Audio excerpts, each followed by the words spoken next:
everybody. Welcome to another episode of Happiness Matters, the show with Beanie and Mo. Come here. And Mo. Okay, wrong way again, but that's okay. Get off. Off. Thank you.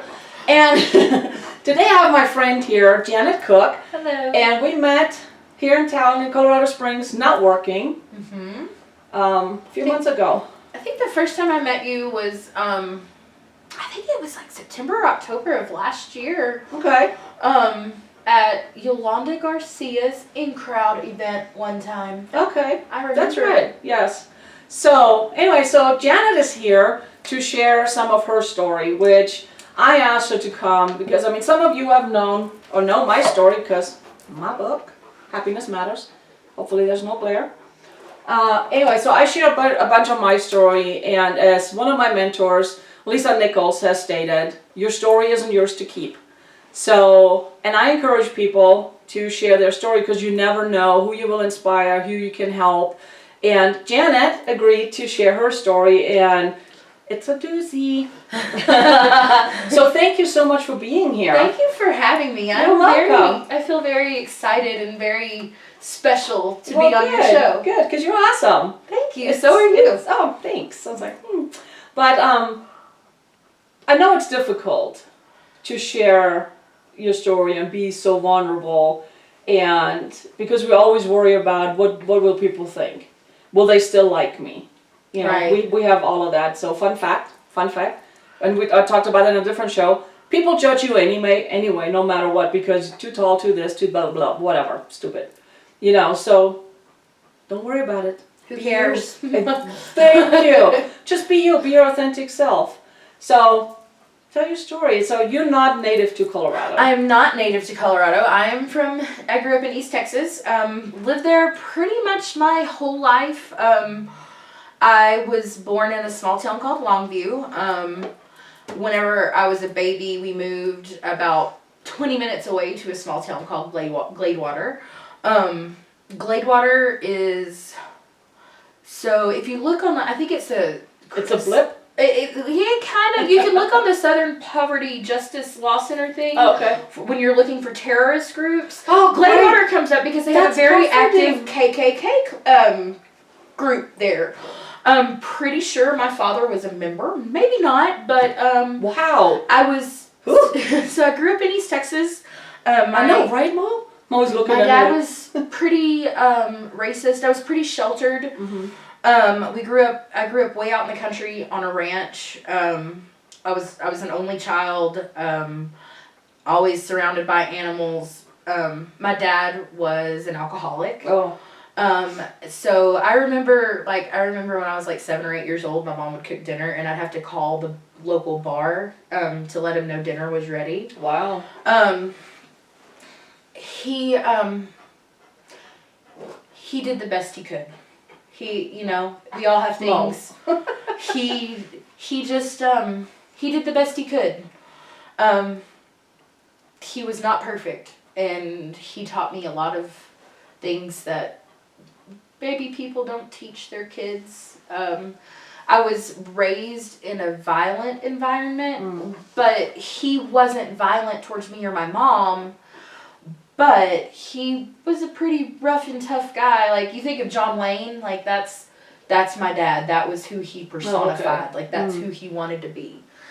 And so, when I was, like, 6, his brother died, and my cousin ended up having to move in with us. Well, I didn't know my cousin from anyone at that point, and he moved in with us, and he lived with us for, like, 2 years. And during that 2 years, he molested me the entire time. Wow. And I didn't ever tell anyone until, well, I mean, I told my friends and stuff, but I never, like, told my parents until I was 21. I told my mom, and she told my dad, and he said I had to be lying. There's no way that happened. Sadly, that happens a lot of times that, the victims aren't believed. It's right. like, oh, you're making this up. No, people, listen. Somebody's telling you there's something wrong. Listen. And, I think maybe that was, like, his way of dealing with it because he couldn't handle the idea of something like that happening to me for 2 years, every day for 2 years. Something like that could happen to me under his nose. And So I never got help for that. It started when I was like 6 and it went on until I was like 8. Wow. So or maybe 7, but it was almost a full solid 2 years. So then I was always I was overweight. I was kind of bullied. I was also a bully. Well, because I mean, for me it was to protect myself because I Right. figured, if I'm fat and ugly, then I become unattractive and nobody wants to do anything. Right. And so I mean, and it's a coping mechanism too. Well, food always made me feel better. That was my first addiction of many. Food was that was my coping mechanism. That's what I get that. made I totally it better. And so by the time I was 13, I was really overweight. Kids were mean to me. They made fun of me. I had friends, but I mean, it was nothing. Everybody called me Janet the Planet and, stupid stuff like Kids that. are so mean. Kids, if you're watching this, stop. And so by the time I was 13, I really wanted to die. I wanted to end my life. And so the first time anything like that my parents were aware that anything was going on, I wrote a note to a friend. I believe in 7th grade. And it wasn't a suicide note to me, but I guess to her, it sounded like I was going to go home and end my life. And she freaked out, and the school got involved, and the school made me go to counseling, and that was a joke because I was 13 and I didn't feel like I could tell anybody anything. Nobody was going to listen to me. So I just kept everything closed up. Oh. So they put me on medication. That's when I started my journey with different medications, which I absolutely do not believe in because they've never worked for me. Not saying they don't work for anyone else. Medications they can be great, and if they work for you, please continue using them. Right. Great advice. Listen. They just never worked for me. They always had the opposite effect. If I wanted to hurt myself, they made it worse. Oh, wow. Or they would make me violent. They would make me angry. And so I self-medicated. I started using drugs when I was about 14, 15 years old. By the time I was 16, I was doing cocaine every day. Oh, wow. That's a cheap habit. Yeah. Not. Well, but you see, I had figured that part out because if you're 16 years old going to bars with people who have the substance you want and you lie about your age or, then people will throw it at you. Wow. So I was kind of a wild child. My parents got divorced when I was 15. And I had begged my mom to take that step because I had gotten to the point of hating my father as a teenager because of his alcoholism. And whenever they separated, he thought that I was going to go live with him, and I didn't. I chose my mom, so he didn't talk to me for 6 months. That was the first time he disowned me. Oh, wow. That's mature. So, we started talking again about, like I said, about 6 months after their divorce. And I would go see him sometimes. But then when I was 18, I started working in this bar, and I met this guy, and I ended up pregnant. And I thought, he said he wanted to marry me. And so I was like, well, I better do it because nobody else is ever going to want to marry me. So I was like, okay. So we got married on the 4th of July in 2001. Oh, wow.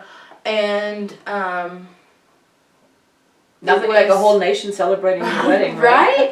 Well, to me it was always kind of paradoxical that I gave up my independence on Independence Day. Like, yeah, I got. No, I never looked at it that. Wow.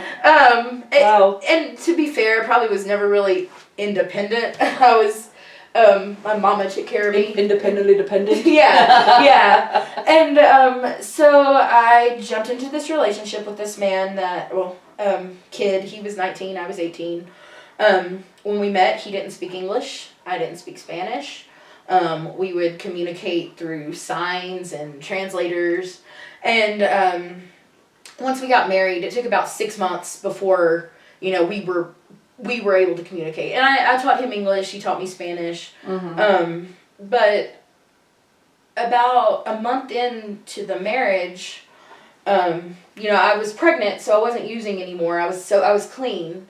But I was still kind of active in the lifestyle because that's what you used to. Yeah. So we started selling drugs. There was a big drug bust in the town that we lived in. And Don't do that. We were like, perfect opportunity. There's a great need here because nobody has anything. So we started selling drugs.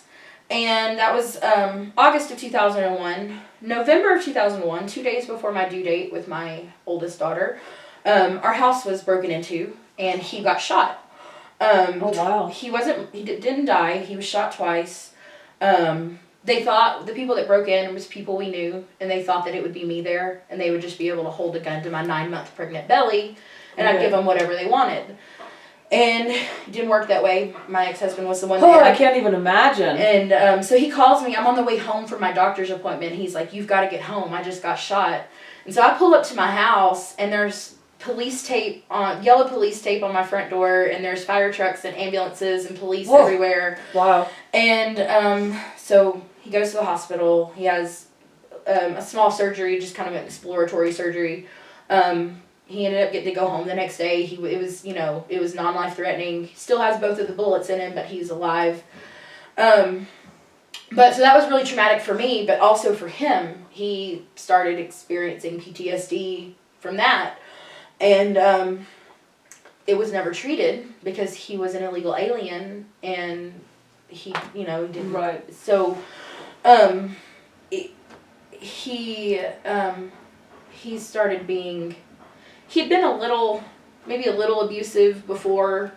It started getting worse. And to be fair, I've learned that if you're in an abusive relationship, there's a part of you that's abusive also. There has to be, because otherwise you wouldn't accept that toxicity. Well, and at some level, I believe we attract. We do. And certain things at some level, whether we're conscious or unconscious what we believe about we it. deserve. It's what we believe we don't deserve. Right. You know. And so I'm not telling anyone that it is their fault that they're being abused. No, absolutely no. Because it's not.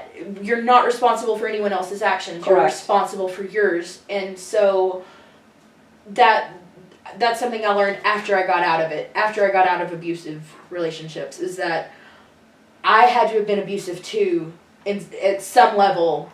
And sometimes we're abusive to ourselves and we're not even realizing it. Yes. I'm my worst enemy. I hate myself, or I hated myself. Well, it's that self-talk, because there's not just physical abuse, there's the mental abuse. Which is, to me, worse. Right. I've endured every type of abuse you can think of. The whole gamut. Physical, emotional, verbal, sexual. The ones that stick with me the most are the emotional abuse. The causing someone emotional pain. Right. Physical pain doesn't last. But it's the emotional scars. And the thing too is like, back to where we can be our own worst enemy. It's the self-talk that we have. And you need to ask yourself, would you be offended if somebody else would talk to you the same way you talk to yourself internally? Right. And one of the things I forgot to mention about my husband, so when we got married, right before we got married on the 4th of July, I called my dad on Father's Day that year. And when he answered the phone and I said, "Happy Father's Day, Daddy," he told me that he did not talk to wetbacks. Excuse my language, my ex-husband was Hispanic, and that was the word, that was verbatim what he said. He said, "I don't talk to wetbacks. You want to talk to your stepmom." That is just... He didn't talk to me for 1.5 years after that. Because I guess I had tainted... to me, I felt like I had tainted the family bloodline. I had, introduced someone that wasn't of and I get the that, right skin color. The boyfriend my mother had at the time when Jeff and I announced that we're getting married, he was a good Aryan. Yeah, so I get that. Yeah. I get that. And so, my ex-husband got shot. One of the guys that shot him ended up getting the death penalty because he killed 2 people the same week. Like, he shot my ex-husband on this day, and then it was November 20th, and then like November 22nd and 24th, he murdered somebody on each of those days. And so he just... I'm glad you have better friends now. But it shows again too, because I talk about your vibe attracts your tribe. Right. Yeah. You know, and so- that's where I was at. Those are the people that I attracted because, and my mom used to always ask me, Janet, why is it that all of your friends have been to jail or prison? And I was like, well, I don't know, Mama. You know, it's the system and it's this and it's, and you know, we won't even get into that today. Right. No. But check the time. so my ex-husband and I were together, or it was very tumultuous. He had his stuff that he was going through. I had mine. It was physical sometimes. It was definitely mental anguish, and a lot of bad things happened, and I won't go into all of it, but in December of 2005, I had him arrested for family violence. Okay, good for you. And he was in jail for, I don't know, 40-something days maybe.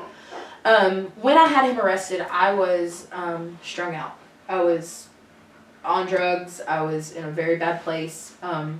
We had separated for like 6 months. He had left me for someone else, and then we got back together. And then when we got back together, I ended up cheating on him, and so I had there was just all this. It was just a cycle. Mess. It was just Yeah. continuous. And I hated myself, and so I used drugs to not be the person that I was. Deal with the real stuff. Right. And so February of 2006, I decided to go to rehab, and I was very lucky to get to go to a place that my kids got to go with me. Oh, nice. It was an inpatient treatment facility. I was there for almost 3 months.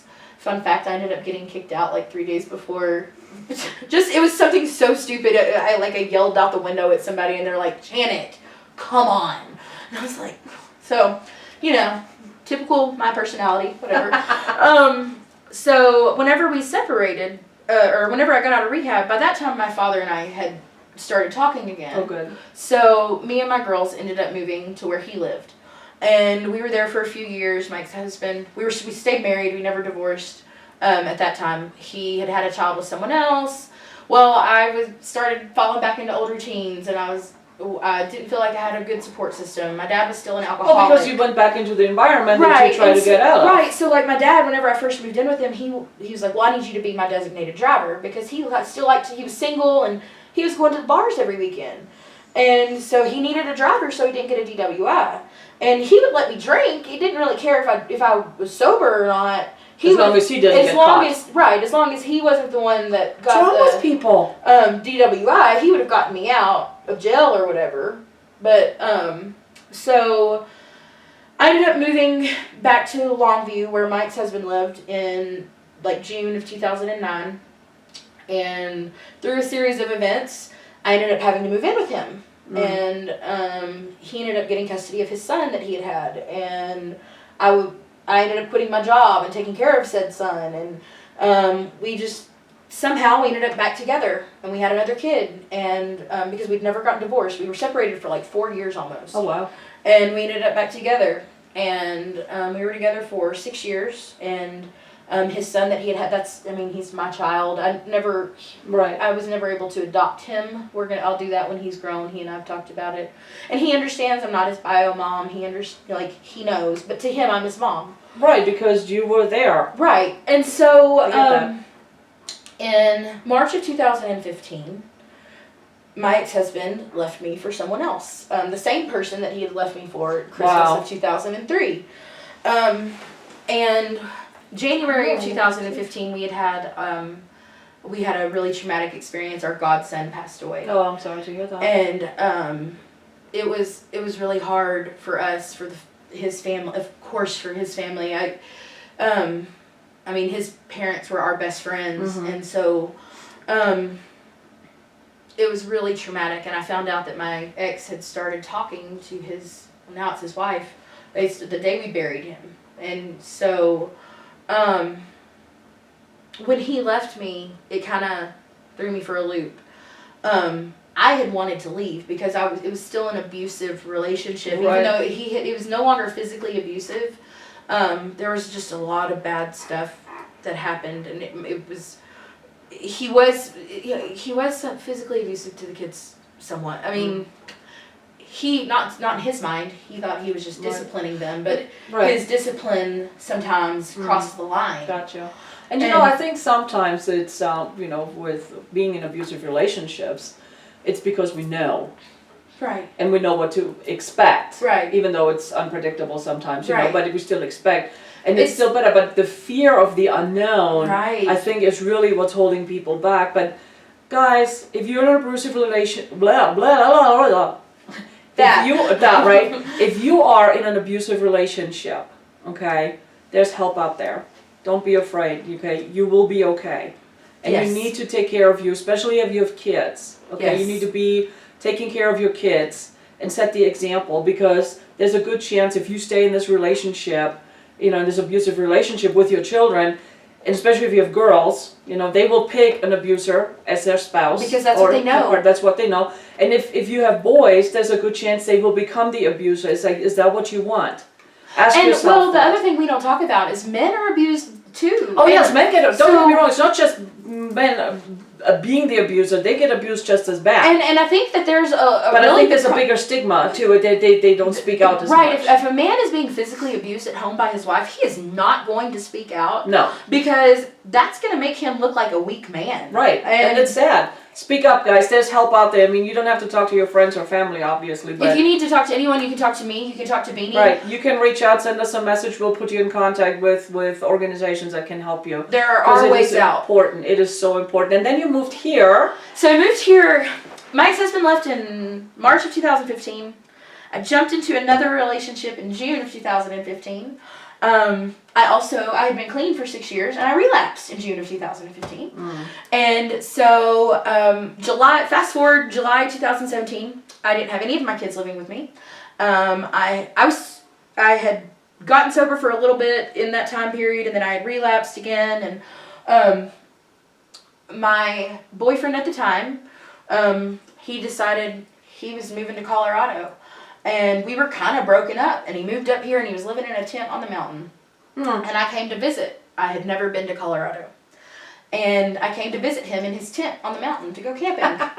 That's awesome. And In a way, it's awesome. that was my first camping trip. Oh, I'd wow. never been camping before. Nice. And so I fell in love with Colorado. I get that. fell in love. Mhm. I mean, what's not And to love? I wanted something better.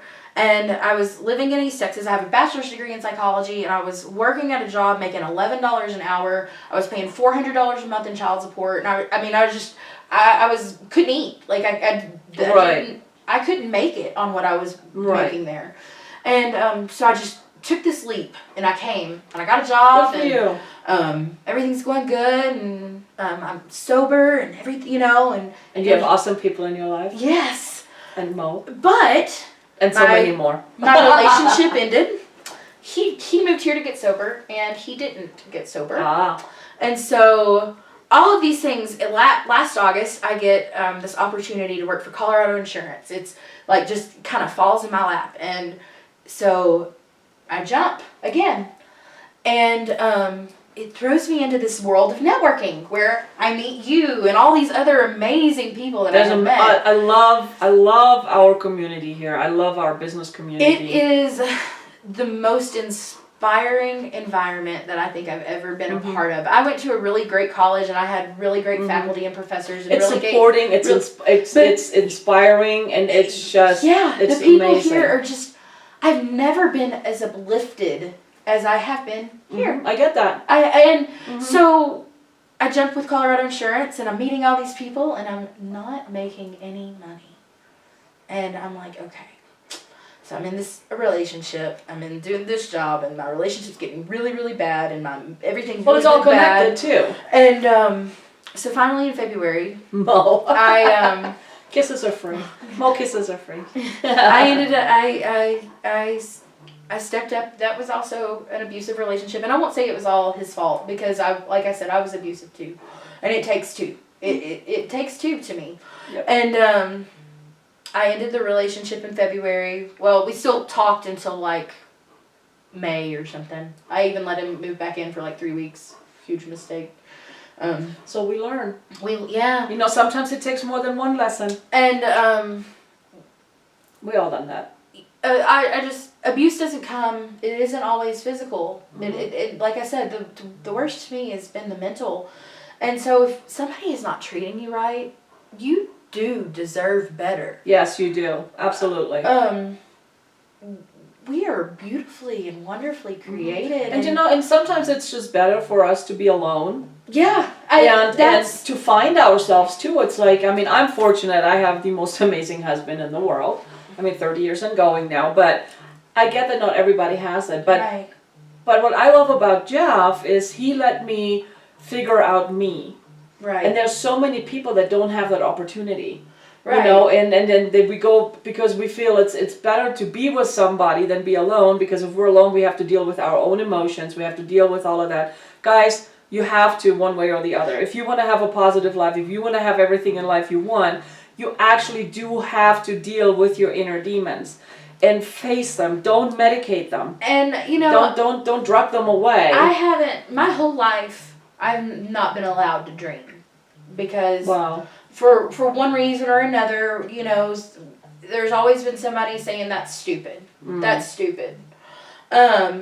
Even like when I was going to college, when I was working on my associate's degree, my dad told me that it was stupid, that I didn't need to do that I just needed to go get a job and, quit worrying about that. And find a good man and blah, blah, blah, blah. Right. And, I tell people that to me, what it feels like, the idea of success for a woman in East Texas is how well you marry. It doesn't matter, But I think that's a lot. It's not just in that side of Texas. I think that's across the board, because that's just what's part of the programming. That's how it's been, and especially for women and for girls. Right. It's like, find yourself a good husband, you'll be fine. No. I don't want... I mean, find yourself a good man, but for the right reasons. I don't want anyone to ever have to take care of me again. Good for you. I want to take care of myself. Good for you. Congratulations. That's awesome. And that it's scary, because when you realize that you've been, like, you haven't allowed yourself to dream, and that you've shut everything down, trying to reawaken that in yourself is overwhelming and scary, but it is also liberating. Mm-hmm. It's empowering. I mean, it's like, you don't know how strong you are. It's like a tea bag. You don't know how strong it is until it's getting thrown into hot water. Right. The longer it sits, the stronger it gets. And it's like, if you never step out of your comfort zone, which is really not comfortable, by the way. No, it's not. I have a podcast on that. My mom always called it the devil you know versus the devil you don't know. Oh, okay, yeah. So you stick with the devil you know, because you don't know what the other devil offers. Comfort zone. Yeah. Even though you're miserable in it, because it's like, and when you're in that comfort zone and you're miserable, it's like you wish you could do this, you wish you could do that. Stop wishing and just do it. Because here's the thing, you cannot fail. Period. I learned that from you. You can quit, but you cannot fail. I had never thought about that concept until I was listening to your podcast. And I was like, wow, that was so powerful to me, that we can't fail. Yes. It's impossible. It's impossible. You can quit, you can give up, but you can't fail, because unless you really explore the bazillion possibilities that are out there. And there are a bazillion possibilities out there. And you ask for help. If you can't figure it out, ask for help. And it's like, my new philosophy I have is, because where I'm taking my business, my dream for my business, I had people that's like, oh, that can't be done, or, oh, somebody else is already doing this. And I got to the realization, I don't care. Don't waste your energy or your time telling me or anybody why things can't be done. Help us figure out how we can do things. Because anything can be done. We have walked on the moon. And and it's because of what? The Wright brothers, who everybody thought they were crazy because they wanted to fly. Yes. Hello. So we can do anything. Right. The power of the universe is within us. It's mind blowing. Right. And but the thing is like, go follow your dream, and it's like, put out what you want, and then assume the feeling of the wish. It's my favorite quote. Assume the feeling of the wish fulfilled, by Neville Goddard. He's amazing. So, because if you can match your vibration to whatever you want, because everything we want already exists. Right. It's all here. Everything we want. And I'm not just talking material things. Right. I'm talking the life you want, everything. But we're so conditioned back to the dreaming. I remember one day, my honey and I were talking about dream vacation. I said, oh, so if you could, what's your dream? I asked him, what's your dream vacation? And it's just simple like that. And his response at first was, well, let's make the money first and then we dream. I'm like, no, dude, see, and that's where most people are stuck. Right. And you think you have to have the money. Or the person or the whatever in your life first before you can dream. No, you dream first. First you dream. And if you don't know what you want, write down what you don't want and then right next to it the opposite. I mean, that's a good way to start because we're so quick and we can tell every week. I mean, we're so quick telling people what we don't want. Well, or we want what other people want because we're afraid to want what we want. Right. Our parents want us to be a doctor, so we're conditioned, oh, I want to be a doctor. When really, you may I not can't see blood. No. Right. right. No, I get that. Yeah. And so, and then we feel like a failure because we can't do this thing that we've been conditioned to want when it was never our want to begin with. So dare to dream again. I mean, Janet, you dreamed. At some level you were dreaming for a better life. And look at you. You're building a better life. I have quit my job with insurance. I have no idea what I'm going to do with my life. I'm working with a friend with a marketing company. And we're trying to start something really cool that I'm really excited about. I'm excited. I can't wait to see. Yes. But for me, I'm right now I'm on a healing journey. But I know that there is something that I am supposed to do with everything that I've been through. There is a reason that I am still alive. Part of it is sharing the story to inspire others and let others know. That was why I started my journey, writing my book. It's like if it can help one person, and change that life for the better for just one person. Everybody always told me that I couldn't change the world, and that's not true. We can all change the world. You may not be changed the whole world, but you can change the world around you. But you can change the world for one person at a time. One person at a time. Woohoo! And Amen, that's sister. all it takes. That was a high five. Not a paw five. High five, yes. No, but I mean, seriously, it's like dream. Dare to dream and dream big, And if you don't have the money, dream the money to come with it. The money will come. It's like falling. I don't have the money right now. I believe that it's going to come. Everything is going to fall into place. And here's the thing, too. I just have to align myself with what I'm supposed to be doing. Right. And the thing is, what I've learned a long time ago, with husband being deployed and kids and everything, if you are okay with who you are, if you love yourself unconditionally, and everything else will fall into place. Absolutely. You will start to attract different people. You start attracting the people you want that can help you get to where you want to go. I think, and it's just. It boggles. I mean, it still boggles my mind. One of the things that has impacted me was realizing the disconnect that we think of ourselves as a human. We are this person. I'm Janet, but no, we are a spirit. We're a soul. Spiritual beings. We are everlasting. We're eternal, just like God is. Exactly. And we are perfect in His eyes. Our spirit.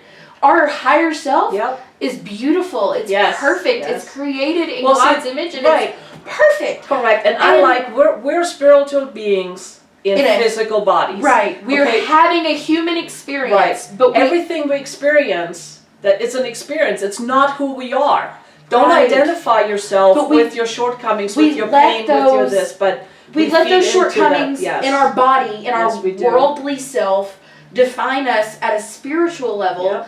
And it's completely incorrect. It's completely, because that's not who we are. It's not. No, it's awesome. That is liberating. Very much so. Very much so. That I think that's where, I am not my past mistakes. No, you're not. I am so much more than that. Those past mistakes made me who I am today, and they made me a compassionate person and an empathetic person. And look how strong you are, and the role model that you are for your kids now. Right. And I'm excited. I cannot wait to see what your new endeavor brings, and we'll have you back on the show once that comes out. And I think it's awesome. So, but anyway, I want to thank you so much for being on the show with me. I want to thank you for having me. Thank you for sharing your story, for being warm, for opening up, and for giving hope and letting others know. It's like you're not alone. Whatever you're going through, I guarantee you're not alone. Nope. You're not alone. There's others out there. And again, if you're in an abusive relationship, or if you need help, if you're addicted to drugs or whatever, if you need help, okay, find the resources either in your community, or you can message us, or you can post down below, and we will send you the resources that we find, okay? We want to help you and inspire you, because happiness does matter. It does. It is really, to me, happiness is the key to everything. And it starts with you within, so. Happiness is a choice. It is. We're all inundated every day with things that we could be. There's always something to be unhappy about. Oh yes, always. Absolutely. So you have to make the choice. So if you want a little help, there's my book, Happiness Matters, Unleash Your Superpower in 7 Easy Steps, is actually a workbook. And it's amazing. I've read it and I love it. And you get an insight into Beanie and who Beanie is and what she's been through. And her story is pretty amazing too. Thank you. But you can have and be anything you want. Dare to dream big. And thank you for watching. Thank you, Janet, for being in the show. Thank you, Mo, for showing you're behind. Just for being you. You're awesome. He's perfect. So we'll talk to you next time. Bye. All right.